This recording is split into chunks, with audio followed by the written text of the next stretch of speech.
Kriegen per Eilando.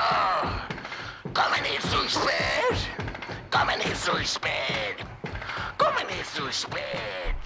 Komme nicht zu spät. Hello, wonderful blog people out there in Balago land.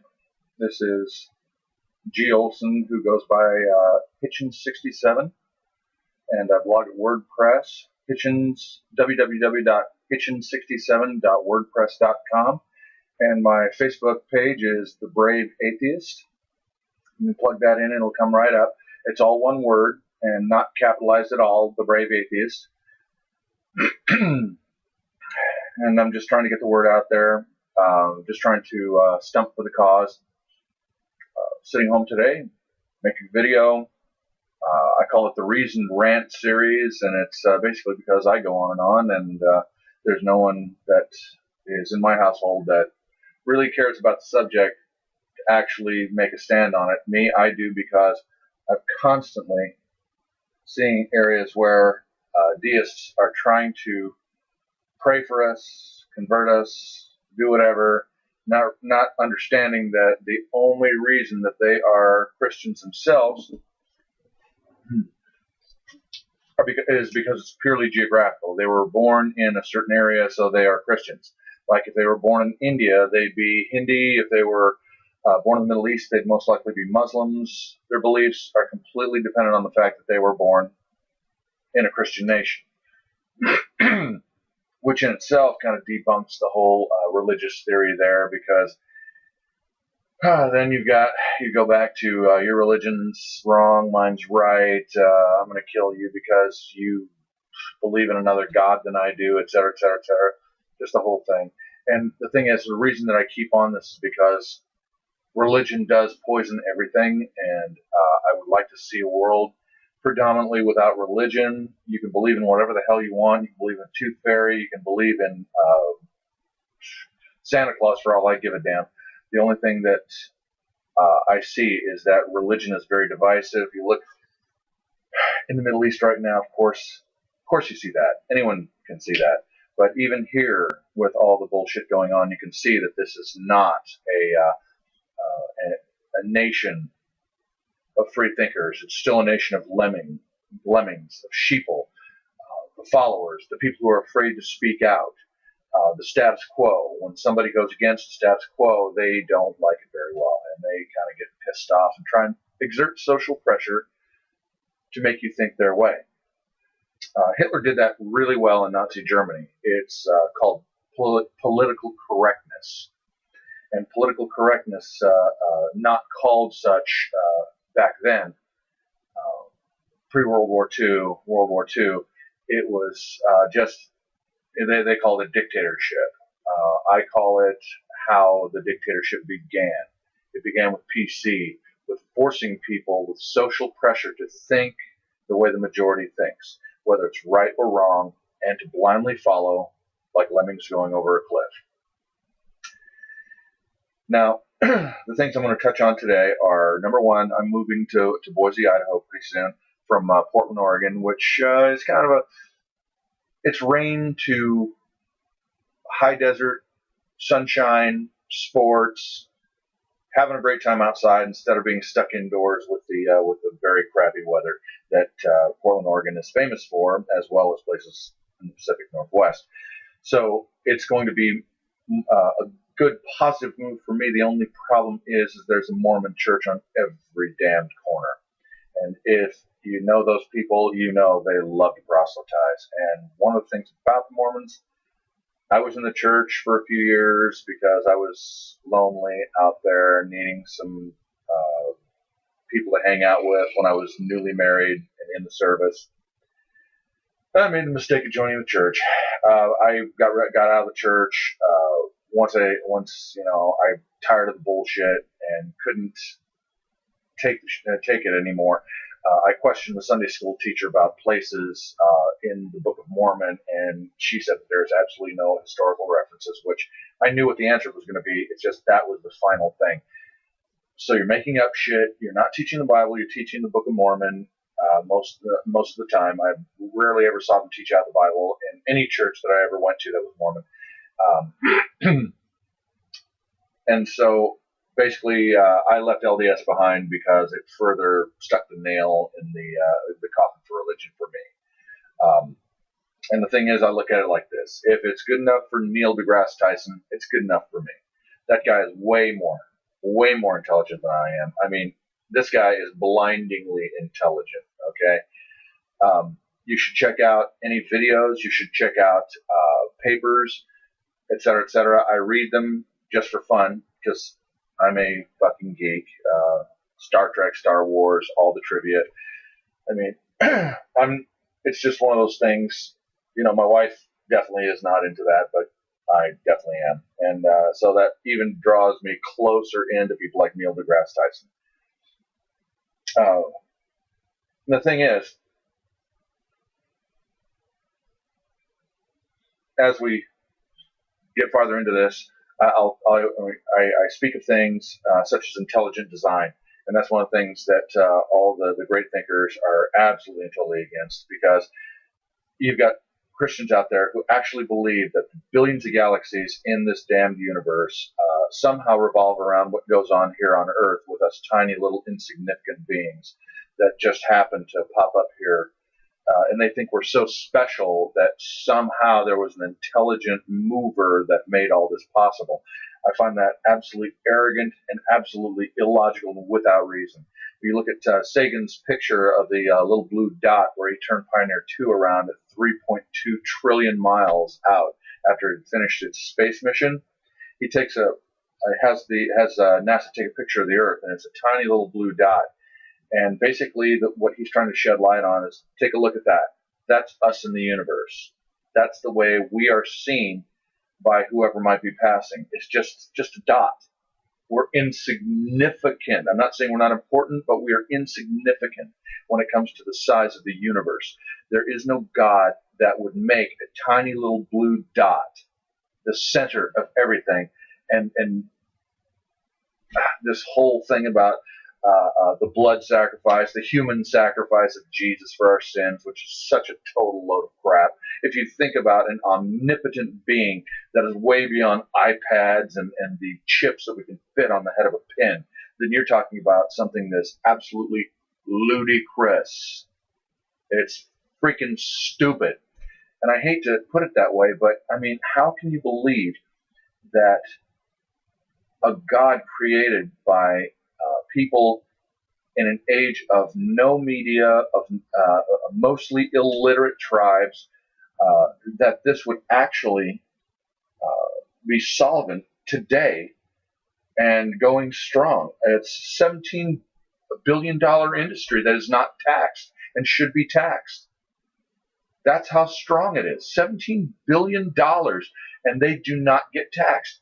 And no one's even close to taxing these people, and they are politically aligned with the far right. Most of them are, except for the Episcopal Church, which is just an arm of the Church of England, which was created by Henry VIII so he could get a friggin' divorce. Ooh, that really lends credence to that arm of the Church of England.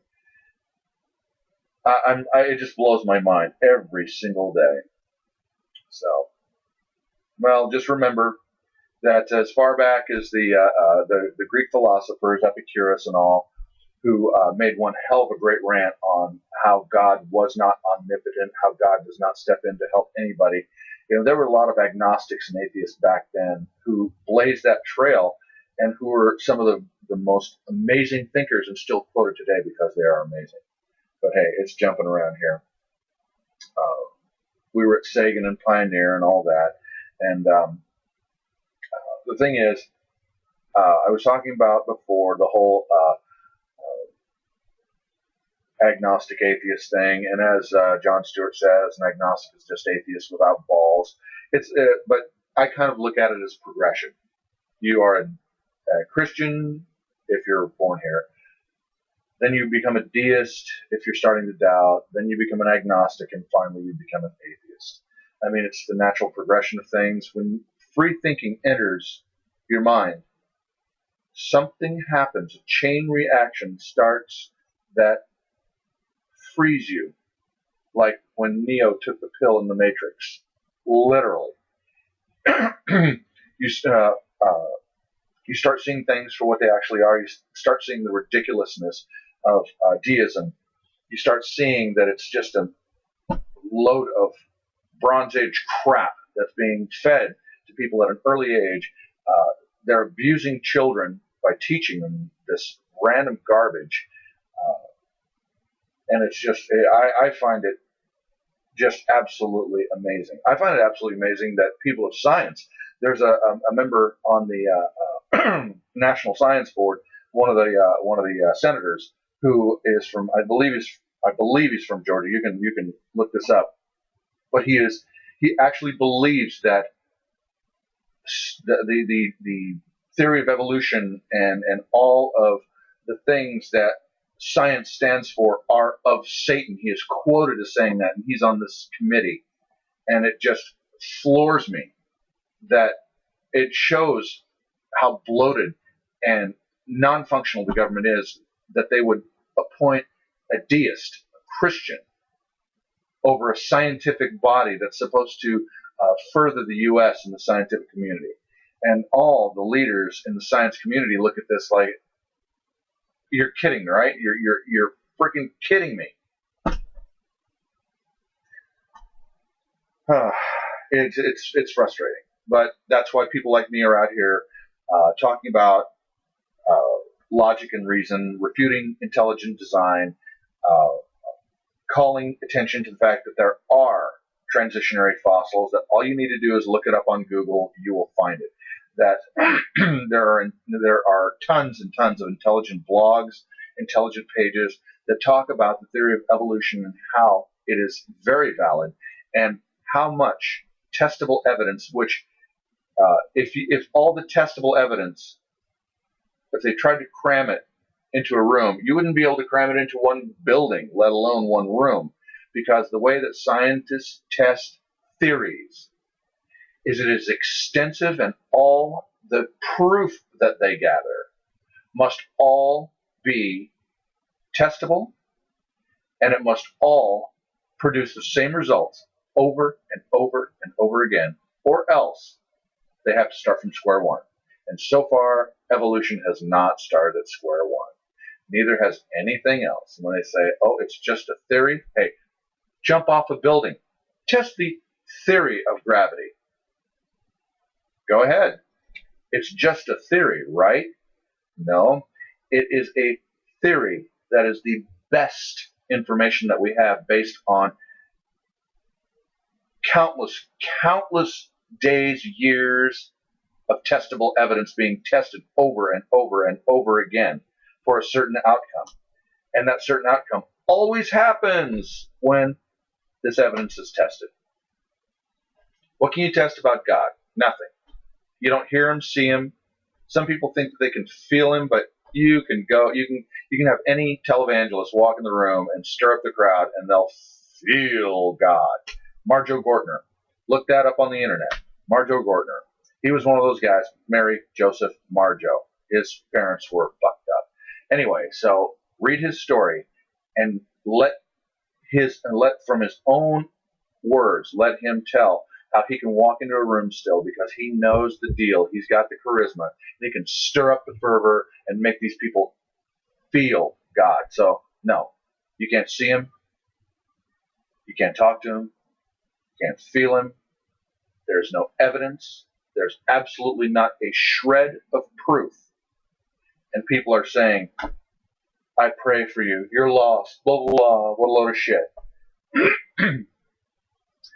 Well, the proof is in the pudding, and when the thing is, the great Christopher Hitchens said that which can be asserted without proof can be dismissed without proof. And that is so logical. And yes, logic does rule. That's just the way it is. I'm going to end this rant so it's not too long. I also wanted to direct you to a blog called the atheistthinktank.net. It's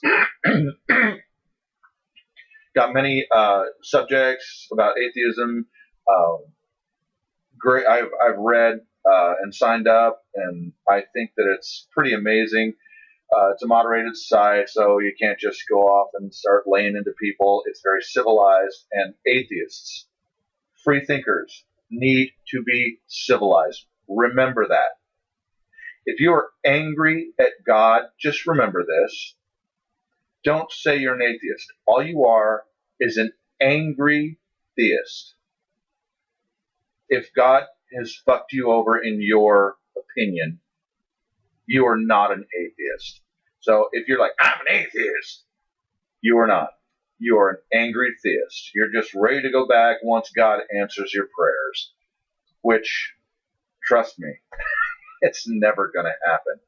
That is such a damn joke, such a cop-out of personal responsibility when you're asking God to take the helm of your life because you are too much of an idiot to take your life and turn it into something.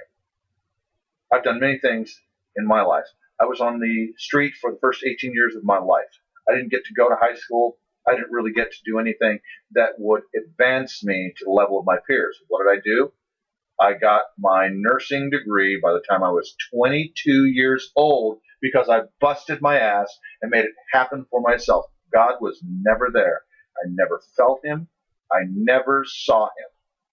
I did this on my own. So when you cop out and put your life's direction in the hands of God, you're just copping out. Do something for yourself. Do something for yourself. Neil deGrasse Tyson did not become one of the greatest scientific minds of our time. Stephen Hawking, Richard Dawkins, all those guys, they did not get where they are by being silly theists.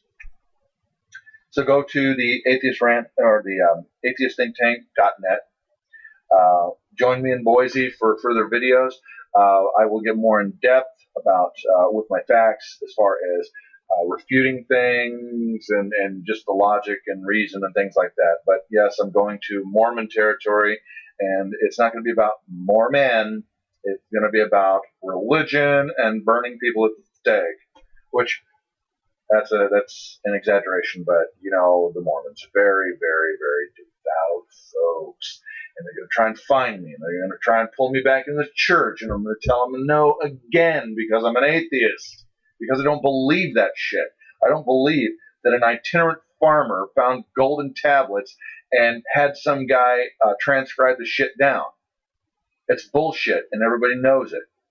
He was just a good bullshitter, and he always in their minds he'll always be their prophet, but he was a master bullshitter. Just like the people who created the Bible, just like the people who created all this stuff. Master bullshitters who used religion as crowd control because the lemmings will believe this. And I'm not saying that they're bad people. I'm not. I'm just saying that tractable minds will fall into lockstep with religious doctrine much quicker than a person who thinks before they do something. Religion does not like free thinking. Religion does not like people who think before they do something, because that means that you can reason your way out of following something blindly. Remember, 90% of any living population are lemmings. The other 10% are free thinkers, are forward thinkers, and they're held back by these lemmings. And that is one hell of a burden to drag, 90% of humanity, while they're trying to keep you from blazing the trail to new worlds, figuring out the cure to cancer, stem cell research, figuring out the cure for cancer. All these other trailblazing things that Christians don't want. They don't want it to see the light of day because it'll certainly debunk their God. Hey, wait until somebody illegally clones a human being and this person actually is proven to have a soul. You want to see some debunking? That's going to be a big blow that religion is going to have to absorb. But you know those bastards. They will say it's of Satan and that Satan's trying to trot all over Christianity and blah, blah, blah, blah. It's the end of times, revelation. Ooh. No, it's not human beings fucking up the earth, being warlike, and being a bunch of assholes who can be stirred up to kill their brother. No, no, no. It's the end times. It's John the Revelator. His prophecy is coming to fruition. What a load of crap. Think, think, think. It first comes with reading secular literature. on religion.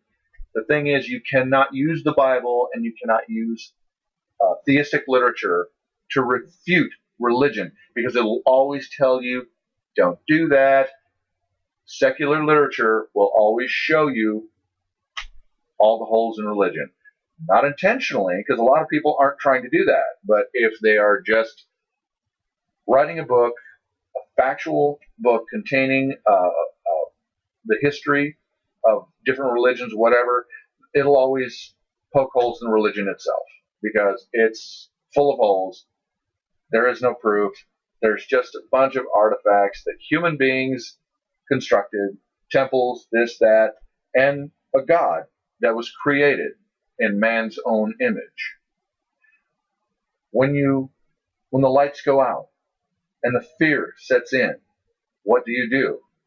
You dance around a fire when you can't turn the lights back on. You dance around the fire and ask your imaginary friend to please turn the lights back on. It's natural fear that comes from an overwhelmingly lemming-like society.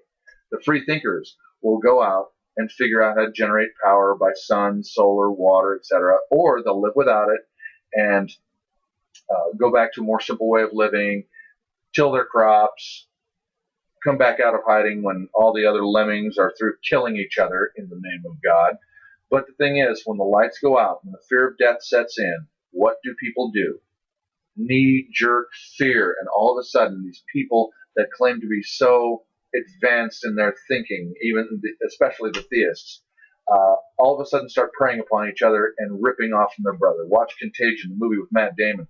Perfect example of how people start preying on one another when emergencies happen. So it's just that's just another rant. But the thing is, most free thinkers are advanced enough to think in advance of what they're going to do in an emergency. So just start thinking.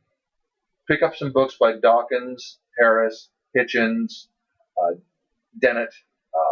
There are several more. Don't be hoodooed by political correctness bullshit and this stupid new hipster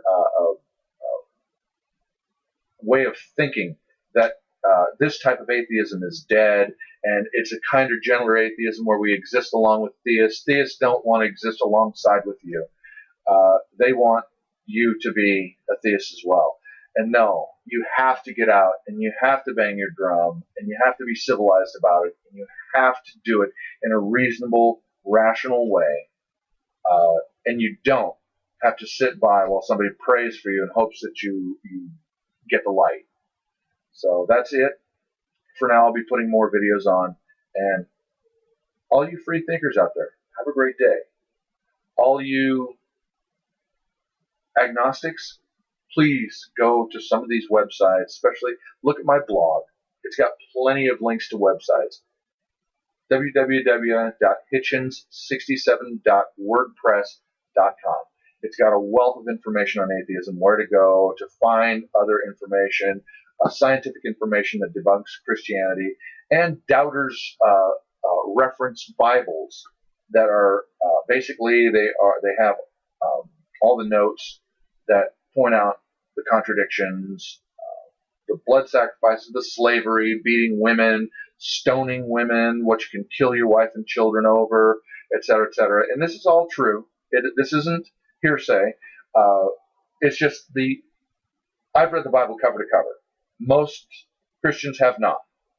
I have yet to find I've met several, but the bulk of Christians, I'd say 90% of them I've met, at least 90 or better, and I'm being very generous, have actually read the manual that they say is the instruction manual for their life. I've read it cover to cover. I've read all I know the verses that these websites talk about, and please pull up these websites. You will be pretty astounded, pretty amazed. So anyway, I'm going to check out right now. And that's my rant for the day. And I will be back. So I will be back. Like Arnold said, I will be back. Have a great day.